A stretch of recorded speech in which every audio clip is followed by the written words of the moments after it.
I would say make sure that you're passionate about the subject, because one statistic that I've seen is that people will quit their podcast after about 3 episodes if they did not properly niche it down. Or if they niched it down too far. It has to hit that sweet spot. Yeah. And so that's something I definitely work with people on. Because I mean, you got to think about it. If you don't have enough content for a seasonal arc, then you're going to run out of material. And you know, and then you also have to think to the future. So do you just want this to be one season, or do you want there to be multiple seasons? You know, it all depends on what your intentions are. So that's kind of something I look through. It's like, okay, what are you passionate about? What can you speak on at an expert level? And then what is your intention beyond just the first couple of episodes? Mm-hmm. Welcome, everybody. You are listening to the Omnichannel Podcast, a podcast from digital marketers to digital marketers. I'm your host, Dominique Legrand, and my mission is to help fellow marketers and entrepreneurs to grow their businesses online. So buckle up and let's get started.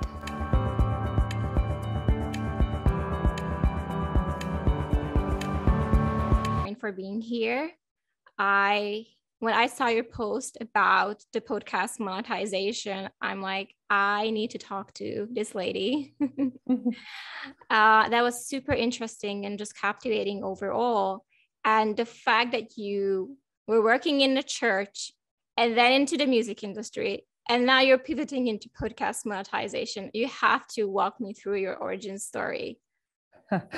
Well, so what had happened was, so I was working like out of college. I toured with artists from American Idol and The Voice and other people. And I did that for several years and simultaneously working in the church. So I would always try to organize my schedule in a way that I could do both, which at times could be chaotic because we'd be rolling into the church at like 7 a.m. on the bus. So, you know, I have great stories of driving through the night so that we could go see Mount Rushmore in the Dakotas. Wow. Like we drove about 6 hours out of the way. And so we literally showed up at rehearsal time on Sunday morning. I've had such That's tight. I've had such a great life, just getting to travel and getting to do music. I had to step away from that back in 2017. Actually, I stepped away in 2018, but I had a really bad car accident. And the car was totaled. It went across 3 lanes of traffic. I should have died. Oh my God. But instead I had a traumatic brain injury. And so thank God I was able to like get out of the car on my own volition. You know, all I had was like a 3rd-degree burn on my hand, but I had a traumatic brain injury and I didn't really know how serious it was until it was a few weeks later whenever I started having nerve issues, because, you know, your brain and your spine, it's all interconnected. And I had no idea how bad the injury was until probably 3 or 4 weeks afterwards, whenever I was having a hard time seeing. You know, I work in high production spaces, so there's moving lights and loud noises, and I could not handle any of it. Wow. Sensory overload was definitely an issue. And so, that was a really hard time in my life. But what's crazy is from that car accident, over the span of 2 years, I had 5 concussions. What? Yeah. Like in front, well, they stem, a lot of them, I passed out in a parking lot and hit my head on the pavement. Like it's crazy. If I told you, I mean, I literally passed out in this house and hit my head on an ironing board on a way down. Like Do it you was, think that helped, or did it make things worse? oh, it definitely made things worse at the Mm-hmm. time. Mm-hmm. And at the time I was also healing from trauma. Of course. So I I have to tell you, I'm actually thankful for the car accident because that was the catalyst for me to Mm-hmm. start making choices in my life that were actually, put me at the center. For so long I put everybody else as my priority. And so that car accident showed me that I had to take care of myself. And so I still do music now. I teach occasionally, and then I do recordings and I also score. So I'll do like orchestration work for artists for the studio or even for live production. So I still have music. It's still a part of my life, but it's not on a stage with moving lights and Of course. sound. Um, and so, while I was working in the music industry, I wrote several stage productions.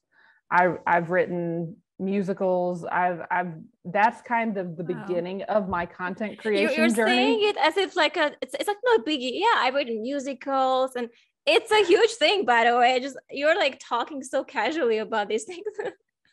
Well, I'm it's sorry. It's just for you so normal. I'm like, I read the musicals. I'm like, holy shit, girl. Okay.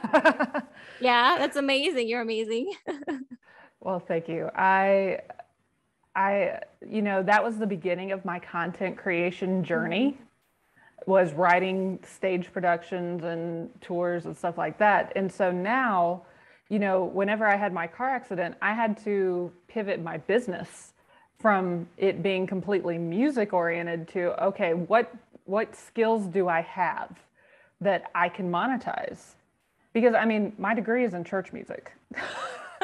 So, it's one of those things where like people look at that and they're like, I don't know how you're going to use that in an agency, but I did. Yeah. I've done agency work. I've done production work for conferences and conventions, and so I basically just was like, okay, so podcasting is a huge thing. Content creation right now, the industry, we haven't even hit the boom yet.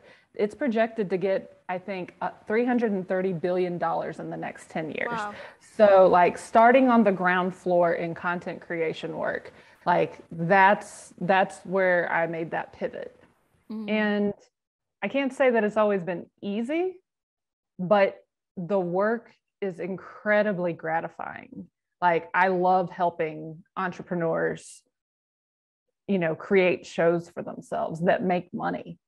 Yeah. Like it's so much fun getting to create your own show, but then you get paid for it. What? You know what I'm saying? Like It's that's like why I do what I do. that's so great. And honestly, like you're such an inspiration and just like even your perception on your accident, like what happened to you, and you think, well, I'm grateful that happened because that was a catalyst to what I've been doing now. So it's such a great way to like the positive mindset that you had over that traumatic experience. I mean, you're amazing. So I really want to just move into the podcasting. Just like you said, it's a huge industry. Content creation is massive. And now that you're here and like helping entrepreneurs monetizing it, and I really want to first touch on the first question is just how do you think a podcast can help entrepreneurs in general when it comes to their businesses? It can help in so many different ways. Mhm. I like podcasting as a vehicle. I mean, I still, of course, use social media because you have to, Mhm. essentially. But once your podcast grows, like think of somebody like Amy Porterfield. Amy Mhm. Porterfield is like the queen of podcasting, and she doesn't even teach podcasting. She teaches like email marketing, but her podcast is what gets her leads for her business. Because the thing about podcasting, people feel like it builds the know like trust factor Mhm. so well. because they're hearing your voice. They feel like you're their best friend. Like, I can't tell you how many, I have two of my own personal podcasts. One of them is called Touchy Subjects. I get messages all the time from people talking, like sharing their trauma with me, because they feel like they know me just from listening to me all the time. I become somebody who is like a friend, like a neighbor. And so, and the great thing about having access to people through social media is that they really do feel like they can get to know me personally. And so in the business realm, establishing that connection with your audience, that's what gets them to warm up to wanting to buy. Because Amy Porterfield, there's a wait list for her programs because people just love her so much. And they're like, as soon as they launch a new program, it's sold out instantaneously because people just love her so much. And that's what podcasting does, unlike any other platform. Like social media, you can only read so much copy before you get sick of it. Whereas people consume content all the time. YouTube is a little bit different from podcasting because YouTube is very saturated. The market there, and the production value has to be much higher. Not to say that you should skimp on podcast production, but with YouTube, there's definitely it has to have a look, and there's certain things. And so that's one difference that I've noticed with that.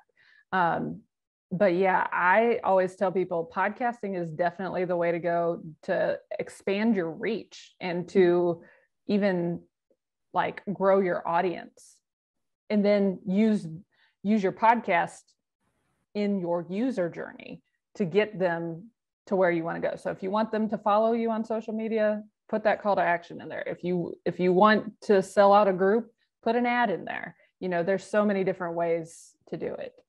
Yeah, we are going to get into the monetization in a second, but I just want to make sure to kind of resume what you said, just make sure that I understood correctly. So you were saying that the main difference between YouTube and the podcasting is the production. You don't have to put that much, curated content. It's not that, quality of the camera, all of that has to be kind of there.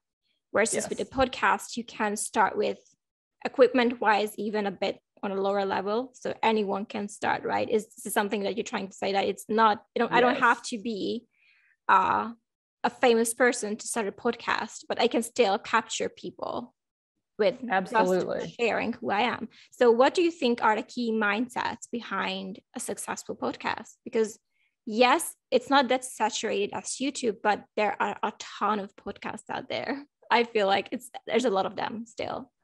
I am one that whenever I work with clients, I teach them to build their community as they build out their content strategy. Because you want to have an audience to launch to.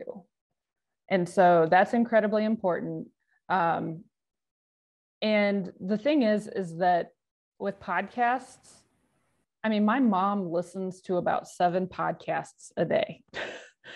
And she does it while she's cleaning the dishes or while she's driving or in the grocery store. She'll have her earbuds. You know what I'm saying? She just consumes it that way because it's great for multitasking, unlike YouTube, because you have to sit there and look at a screen. Whereas with podcasts, you pop in your earbuds and you're on your way.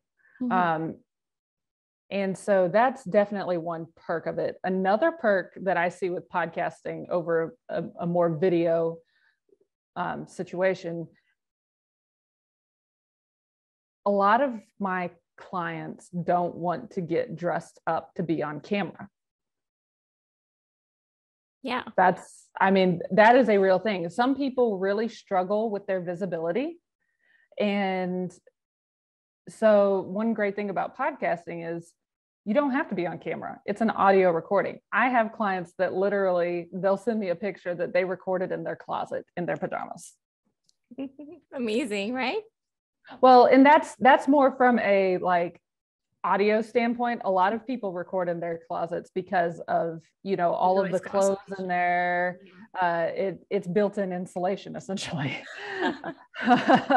So, you know, there is a logical reason behind it. Yeah, I can totally see it being very stuffy in there and just like hot and. Oh yeah. I mean, I wouldn't do it, but I also am a musician, so I have gear. You already have everything, yeah.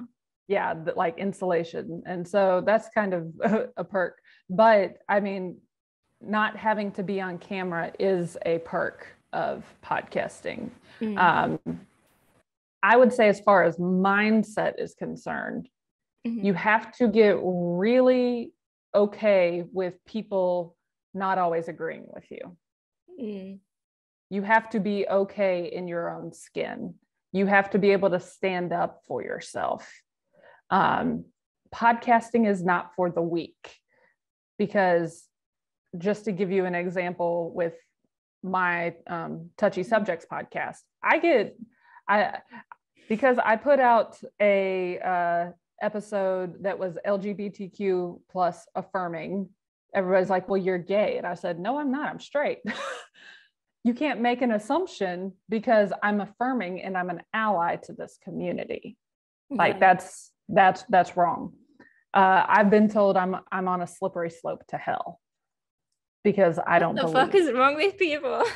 No, but if I told you that these are people who were at one point close to me, like you have to get really okay with, you know what, I'm not going to please everybody.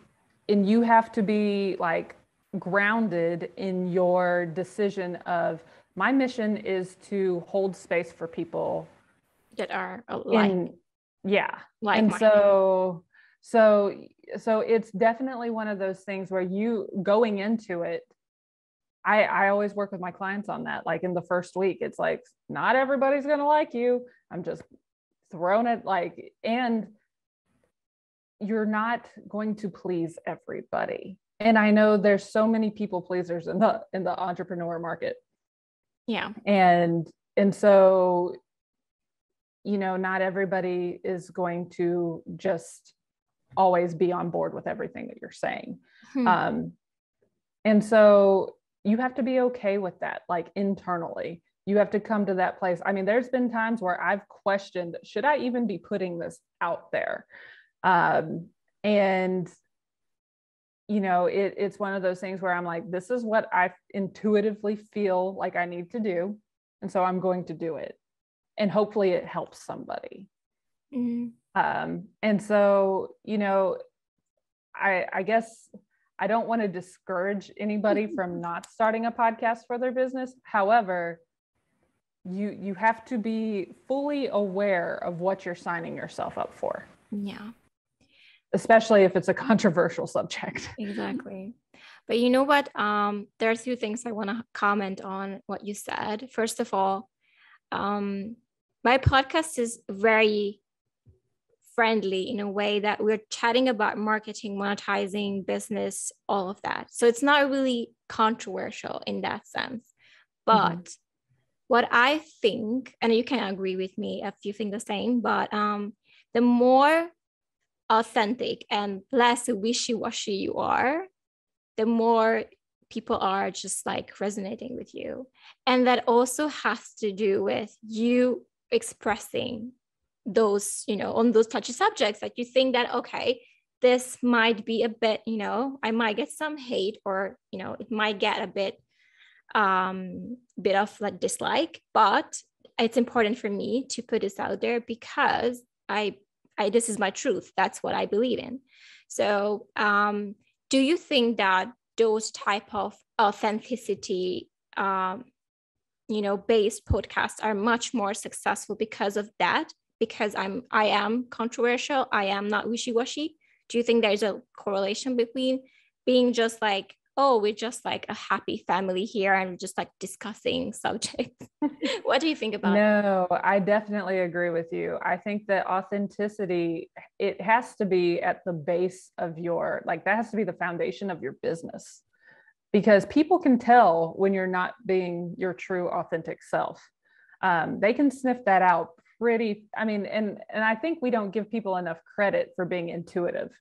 You know, there are moments where I've witnessed with clients when they get stuck and when they're blocked, it's because they're not walking in their authenticity. Yeah. And that is going to create a disconnect between you and your audience. Because like you said, people know that life is not a bed of roses. Yeah, so true. Okay. Now I think we can move into the monetization part and like how to get sponsors, because that's something that I think is the meat and potatoes of the subject. But before we move into that, can you advise people on how to find, is this something that you help people with, how to find out what type of podcast do they start? Is it something that they have skills about, opinions? Like, how do I decide on the topics of my podcast? Is this something that you help with? And do you mind sharing some of the techniques in that, if you can? I think it has to be something that you're passionate about. You know, I have my business podcast and I really enjoy it. The co-host that I do it with, she's a life and business breakthrough coach.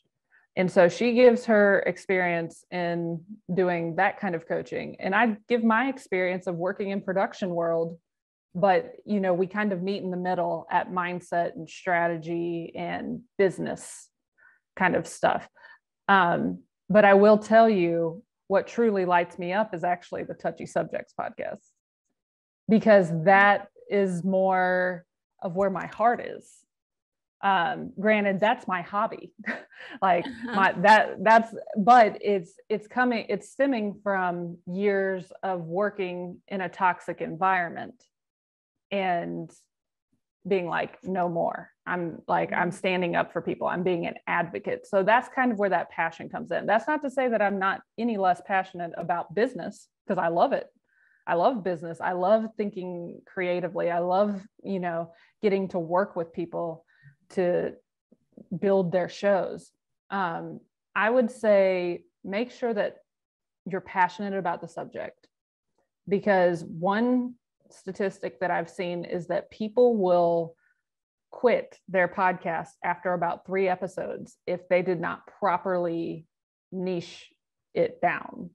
Or if they niched it down too far. It has to hit that sweet spot. Yeah. And so that's something I definitely work with people on.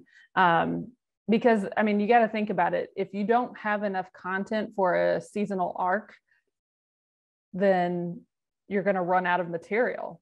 And you know, and then you also have to think to the future. So do you just want this to be one season, or do you want there to be multiple seasons? You know, it all depends on what your intentions are. So that's kind of something I look through. It's like, okay, what are you passionate about? What can you speak on at an expert level? And then what is your intention beyond just the first couple of episodes? And then how do you fit that into your user journey? Those are great. Honestly, those are great advices. I love them. Can we move into the monetization then? Because that's what I'm most excited about. Because you said, just like you said, like there is your podcast such a subject that's more closer to your heart. But there's the business that you also love. So they're both, you know, close to you, but in a different way, right? And so how do we go about monetizing, for example, a hobby or a passion subject? Because business, I think business can be easier, but we can separately touch on that. But like, if it's a hobby subject, you know, type of like, oh, that's my passion. Like, how do I monetize that versus a business? You know, it's a bit more easier in a way, perhaps. So I've worked with some people that do like movie reviews and music reviews for their podcast. That's more of their hobby. You know what I'm saying? That's something that they love doing. They, you know, and so how they monetize it is through subscription. You know, so whether that's a Patreon or Supercast kind of situation. Another great way, if it's just a hobby podcast, something like Buy Me a Coffee. Are you familiar with that? No, I'm not. But I'm excited now I know. So you were telling me about Buy Me a Coffee. Yes. So Buy Me a Coffee is a platform for creators to be able to, you know, if somebody wants to support the cause, they can, you know, buy you a coffee. It's like Patreon, but like a different type of name. And I think that it's better for smaller shows, people just starting out. You can connect it to your Stripe account. It's very convenient. You can also use it as another social platform. Connect with your contributors. So I like that as an easy way to monetize, like out the gate. Because, you know, for example, using the movie reviews podcast, some people will want premium content. And so you can do the free level and then you can do the subscription tier. Buy Me a Coffee does that. Patreon does that. And so you can put the little free clips in the free tier and leave the juicy stuff in the paid portion. And that's what a lot of them are doing to monetize. Even I have a client who her podcast is all about sex and money. And, you know, first of all, we all know that sex sells. Of course, so, man, it's a huge industry. Exactly. And so it's one of those things where that's what she wants to talk about. And so how do we monetize it? We build a subscription group. Subscription seems to be one of the key ways to monetize. But another easy way for people is to do affiliate marketing. So for example, I use solo.to as my link page. Well, they have a thing inside of there where if I send you, like, say you look at my solo page and you're like, oh, this is awesome. And I send you my referral link, I make money off of that whenever you sign up for a subscription. That's a really easy way to find things that are kind of aligned with what your podcast is about, to do that. For touchy subjects, I did a virtual conference over the holidays. And I was able to make money off of that. Good. And make good money off of that. Great. And that's a hobby. You know what I'm saying? Yeah. And so, you know, that's another easy way to make money, is to create a community event. Let's see, what else am I forgetting? What about, because sometimes I'm listening to podcasts and there are like these shout out parts, you know, shout out to my sponsors, and they usually like a related service that they, you know, how do I get to those type of sponsors? And what do I need to be in order to get sponsored? Do I need to be a big podcast? Like, can you tell us about that perhaps? Sure. So the way that it works with sponsorships, and you can do monetization strategies through your hosting platform, but I will tell you, it's not very much money. It might be 1 cent per stream. Wow. And so that's generally a way that I steer people away from, because unless you're like a huge podcast, you're not going to really make anything off of it. But there are ad networks that you can use to basically, they're kind of the go-between. One that I can think of right off the top of my head is Podcorn. Like anybody can sign up with Podcorn, doesn't matter what size. And what they'll do is whenever you sign up, you'll sync your analytics to them. And so they will use your analytics to match you with a sponsor. Now, one thing I can tell you is that the going rate for sponsors is $18 for a 30-second ad. per 1,000 listeners, Mm-hmm. or $25 per 60-second ad per 1,000 listeners. Mm-hmm. Yeah. So that's, you need a lot of listeners. well, and that's why I always kind of steer people away from that route, Mm-hmm. because it's going to take some time to build that audience. Mm-hmm. But, you know, you can find small businesses that are of similar size platform that you have, Mm-hmm. and work with them. For example, I have a client who is a marriage strategist, and she is working with a boutique that does lingerie. Mm-hmm. You know what I'm saying? And so yeah, it's related as well. Yeah, it makes sense. And, you know, since it's a boutique that has, you know, online sales, that anybody can access it. And so that's a good partnership.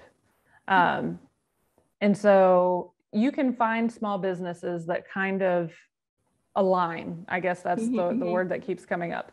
Find small businesses that are of similar size audience. Mm-hmm. Like, for example, I'm not going to pitch to Coca-Cola if I'm not Demi Lovato. At their level, yeah. Yeah.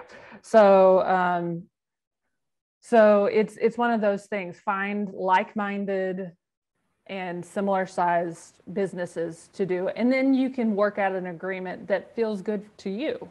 Mm-hmm. So, you know, it might be for 10 episodes, you will give them a shout out for $500, Mm-hmm.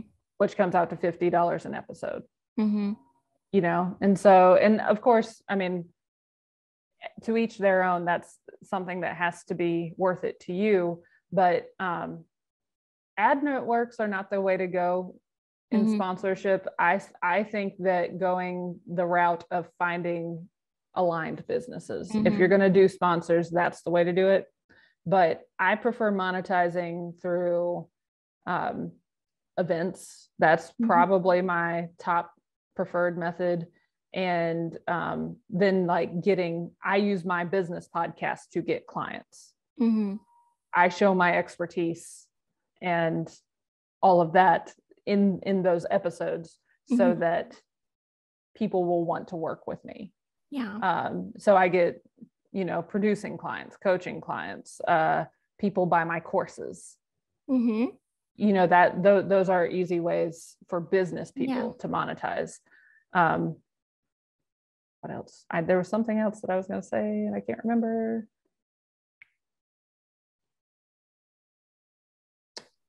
No, it's I'm fine. sure Whenever it comes back to your mind, you know. Yeah, I think there was a really great that you shared with me. I guess my question back to you is, how do I grow my podcast listeners? Because you said, yes, for Coca-Cola, you have to kind of work your way up, but how does a podcast grow? Is it organic? Do I have to, what do I do to, in order to get to the right people? Because that's also something that, yes, I know my niche. I have listeners, but how do I make sure that I get in front of the right audience? Is it something that you help your clients with as well? Absolutely. One way is partnership marketing.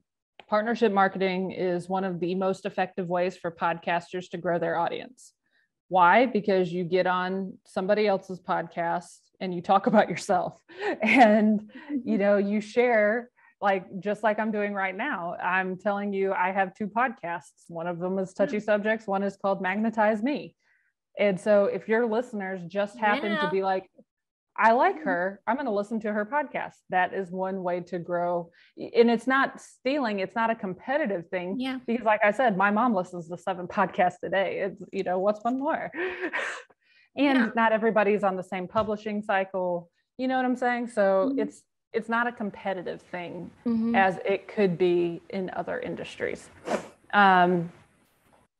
So I would say book yourself on other people's shows. That's very easy to do. Go into Facebook groups, find a guest, be a guest, create a one sheet. And a one sheet is something that they use in the speaking industry, and it, you know, they use it in podcasting. And all it is is you giving a little short bio and telling people why they would want you to be their guest, and topics that you can talk about. And then of course your links, and some people want your demographics and your analytics. Especially bigger shows, they want to see, you know, of course it's kind of similar size. And so that is one really effective way to build your audience, is to just get on other people's podcasts. I tend to do it like I'm doing it today. You know, I have a launch coming up, so I tend to be strategic with when I jump on people's podcasts, because it is, you know, there's a certain amount of preparation. Whenever you're going on somebody else's show, you want to show up prepared. You want to show up, you know, knowing what you're going to talk about, so that you can effectively communicate, so that you represent yourself well, because this is all about image. We're building the know, like, trust factor. And so that has been one really good way to grow your show. Another way that I've found is through Facebook groups. I just started building a Facebook group back in December. I think it has like 50 something people. It's not too many, but honestly, it's not my first, you know, my main vehicle is podcasting. But I use my Facebook group to kind of, I send people from the podcast to the Facebook group. Funnel down. Yes. And so that's where they can even, you know, it's all about consecutive touches. And so if they join my Facebook group, then that tells me that they're interested in the product. So then you can warm up the lead from there. The other thing is that there are people in my Facebook group that had never listened to my podcast.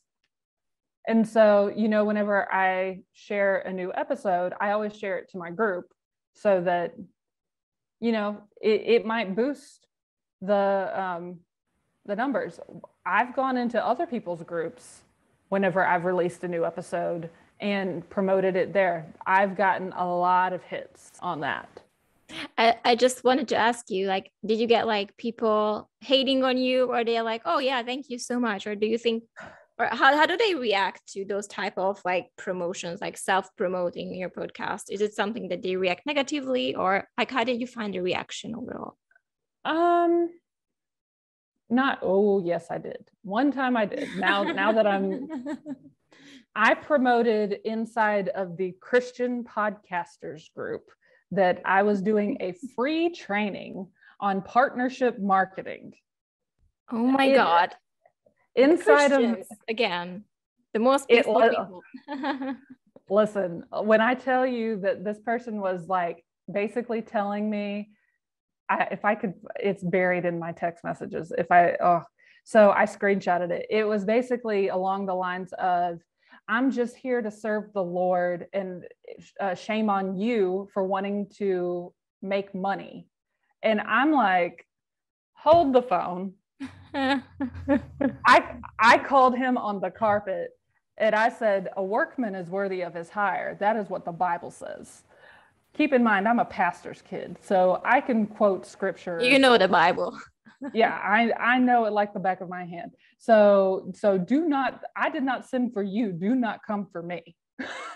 And he never responded after that. Of course. But the thing is I wasn't trying to sell. I was offering them something free. Exactly.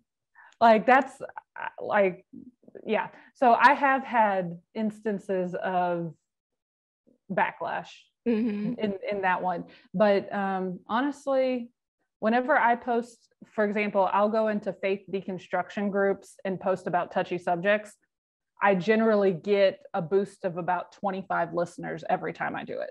Wow, it's great. And so what I do is I track my analytics. I send them my link page, and then I can watch from there where they, because I have embeds in my link page, which if you're not doing that, if you're not putting embeds in your link page, you're missing out on listeners, because I go through my analytics very closely.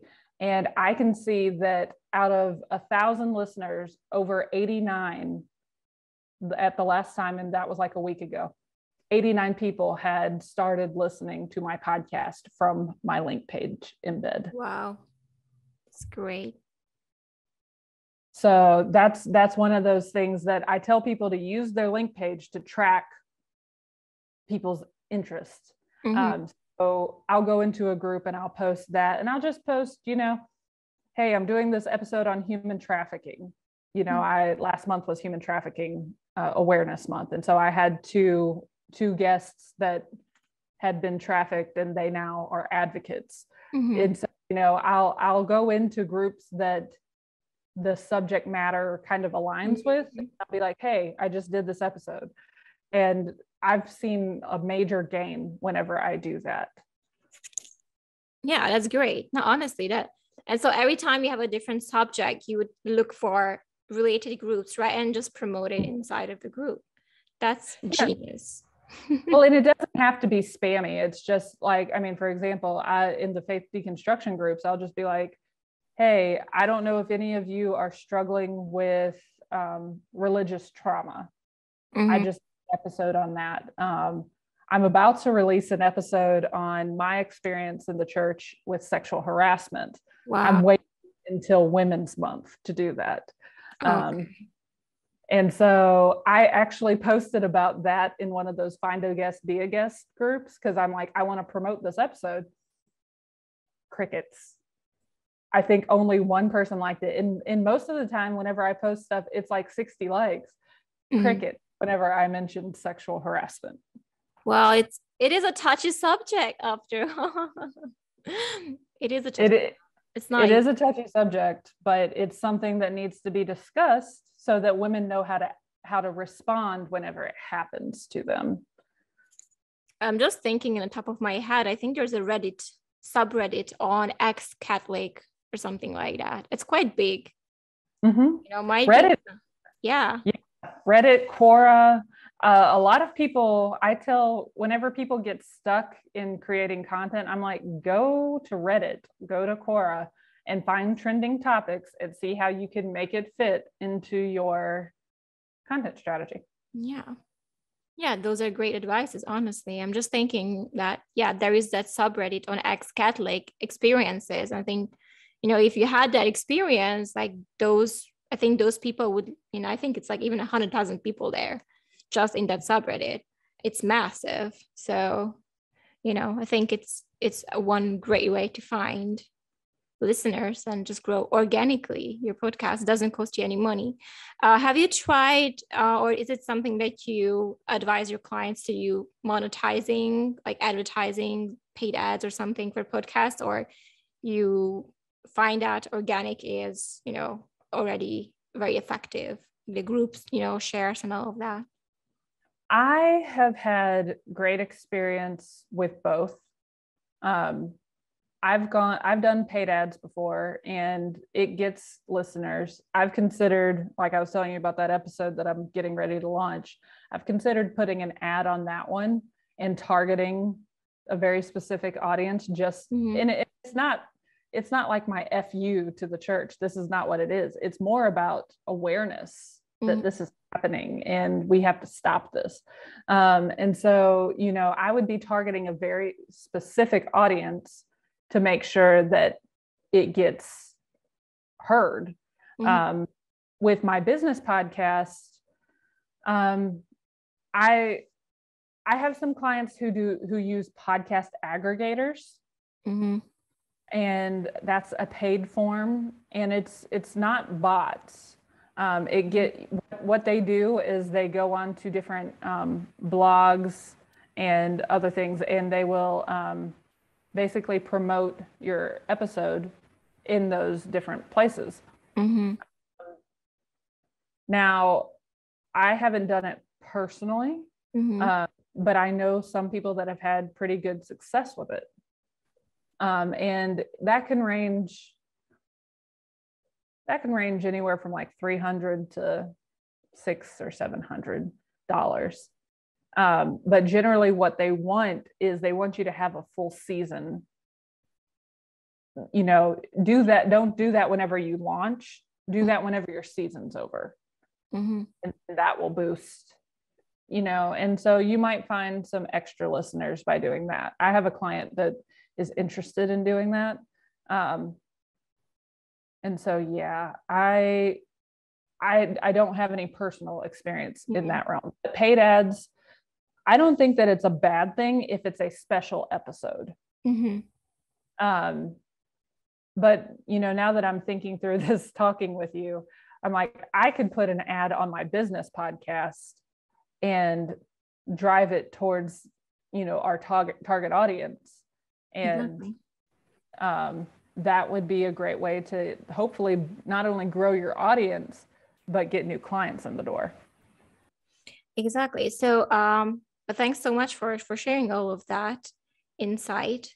I guess my next question is, how does the process of working with you looks like? Do you have a specific program? Do you work with clients one-on-one? I kind of got the impression that you work privately with clients, right? So can you just walk me through your programs, processes, and who is it for? And just like all of that juicy stuff. So I'm actually in launch mode, not only for a container, but I'm launching my agency. So what I'm offering people is, in this container, it would be a weekly one-on-one with me. And then I would have one day set aside for like call-in, where, from the hours of 1 to 4 p.m. or something like that. I don't know. I haven't decided that yet. But I would have office hours where anybody could pop in if they have a question, or if they need 15 minutes of my time. And so it's kind of group, but not so much that you feel like you have to be thinking about other people's stuff. But I include the cost of editing, publishing, transcriptions, and that like keyword analysis into the cost. Wow. So it's professionally done. And then I have like an upgrade if you want branded assets. So if you want audiograms or quote posts that are designed by my art director, that would be a package upgrade. But I like working with people one-on-one because every show is different.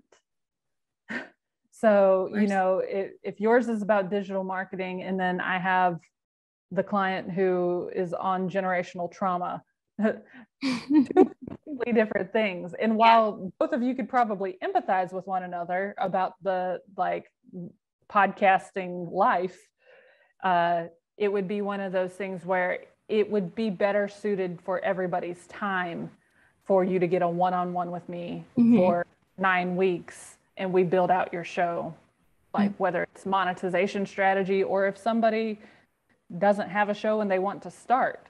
I do both.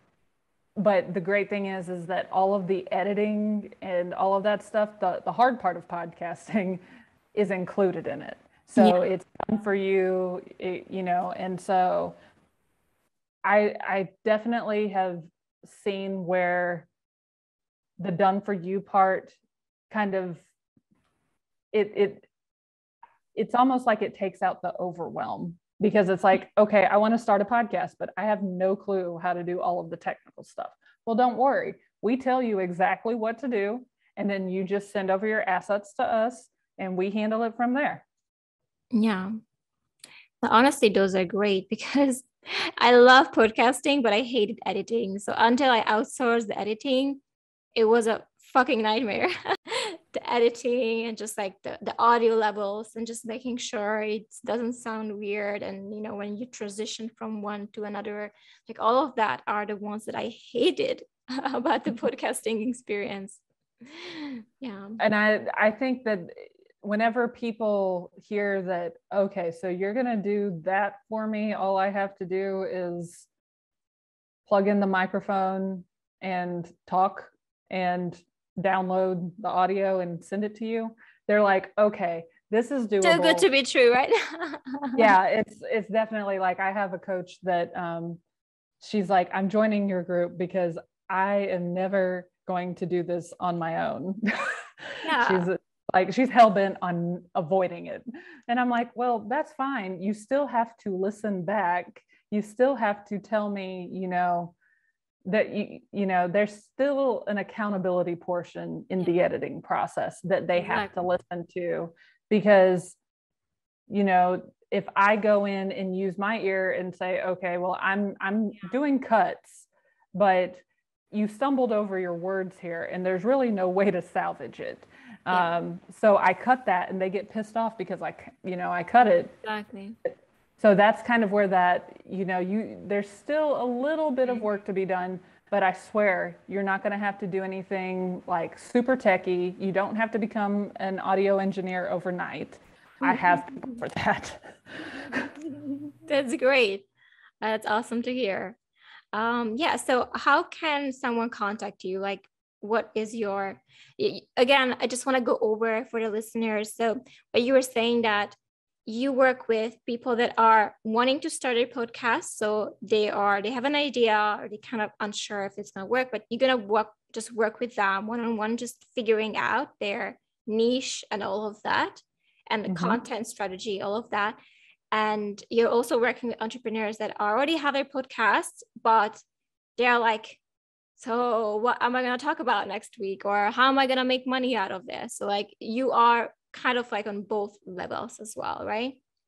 Yes. I work with both. And I think that's kind of the way that I've positioned this container that I'm starting. It allows me to work with both. And, there's not too much, oh, well, this person's, a few years ahead of this person. You know what I'm saying? It just allows you to keep the main thing. And it puts it at a price point that you're not working with me like super one-on-one for a year time. You know what I'm saying? So it just makes it a little bit more accessible. And, I just enjoy working in the entrepreneur space. I enjoy getting the messages from, like, I just got a message from somebody saying, I'm going to make 20,000 plus just from my podcast this year. Wow. That's incredible. Yes. So that was a message that I got a few days ago, and I helped her set it up and structure it. And she followed through, like she took action, and that's what it requires, like consistent action. And honestly, like once you have that support from you, you're more inclined to stay on track versus just like, oh, 3 episodes, I'm out, guys. I can't do this anymore. So it's much more long-term thinking wise. It's much more, how do I say? There is that aspect of it that holds you accountable. So you kind of keep pushing. You're not abandoning just one idea and just be like, oh, whatever, try, it didn't work. Right. So that's great that you provide that for people. So when is the next container, and how can someone contact you? So the next container starts on February 22nd. I'm being that basic girl, 2/22/22. Oh, okay. I need to jump on the ship because like everyone's doing stuff on that day. Hey, I mean, how often are we going to see 2/22/22? That's so true. You know what? I might launch my workshop on that day because everyone is doing it. Oh, okay. Well, so it's starting then, and it will be a 9-week container. Okay. And in those 9 weeks, I will be working with you to monetize from the jump. Wow. Like the first conversation is about content strategy. The second conversation is, okay, how are we going to make money at this? And so that's, 9 weeks. And hopefully by the end of the 9 weeks, you're already making money because you will have already launched. If you don't have a podcast, you will have launched the first couple of episodes. That's important to me. If you want to contact me, you can find me on Instagram. My handle is @MagnetizeMePod. You can find me on Facebook. My name is Erin Billings. And you can go to my link page. It's solo.to/EB creates. And you'll see what I was talking about with those embeds if you go to that link page, because it really is a cool feature. Yeah, I will check it out for sure. Yeah, all right. Well, thank you so much for coming to the show and sharing all your wisdom. I feel like I could talk to you forever, honestly, because there's so many things I'm yet to ask about, like, because I get this question all the time, like from entrepreneurs, like, hey, how do I get invited to a podcast? Like, how do I get featured to a podcast? So I have to pay for it. Like even that subject, I feel like I need to invite you back and just like I cover all of that as well, because there's just, I think like just so many things to talk about when it comes to podcasting. It's incredible. But well, I'm happy to talk to you anytime. This has been fun. Come back. We'll have you back soon, because I feel like there's more left that I wanted to ask you, but we're running out of time. I don't want to drag it too long, because I want people to listen all the way. So yes, so thank you so much, Erin. Is there anything that you can share with the listeners when it comes to a book recommendation, for example? Can you recommend something that really resonate with you and you just want to share it? Just actually, this book right here, The Dip by Seth Godin, is it's a tiny little book, but when I get the moments where it's like, this is getting overwhelming, this is getting too much, I want to quit, I go read this, because it teaches you to dip, not to quit.